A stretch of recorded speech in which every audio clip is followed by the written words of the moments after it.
Texas faces a new surge in COVID-19 cases that has leaders in other states putting restrictions on travelers from the Lone Star State.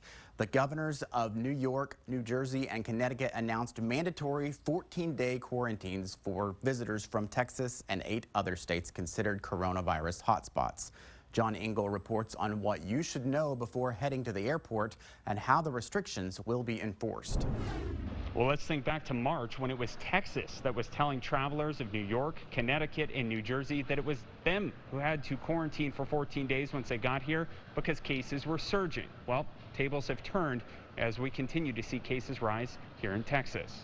They are going up and we are going down. New York, New Jersey, and Connecticut telling travelers from 9 states, including Texas, to quarantine for 2 weeks when they arrive.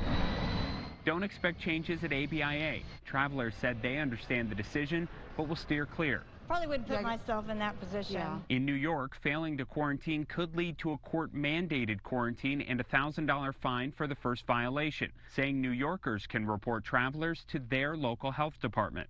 New Jersey and Connecticut haven't yet revealed their mechanisms for enforcing the quarantine. We have taken our people, the 3 of us, these 3 states, through hell and back. And the last thing we need to do right now is to subject our folks to another round. Some in Austin believe the restrictions go too far. When I talk to business associates in New York, they're not happy with it either. I mean, they would prefer that I come in, do business, and leave. American Airlines, Delta, and United all declined interview requests for this story, but Southwest Airlines said that they don't think any of their operations will be changed by these new advisories. For State of Texas, I'm John Engel. Thanks, John. So how long could these travel restrictions last? For perspective, let's look at the quarantine orders Texas once had for people from other states. It was almost 3 months ago that Governor Abbott issued the first executive order for specific travelers to self-quarantine. It started with the New York tri-state area and New Orleans. At one point, it included checkpoints by DPS on travelers driving in from Louisiana. The orders were modified based on changing conditions a month later. And in late May, the governor pulled travel restrictions altogether as part of the plan to open Texas.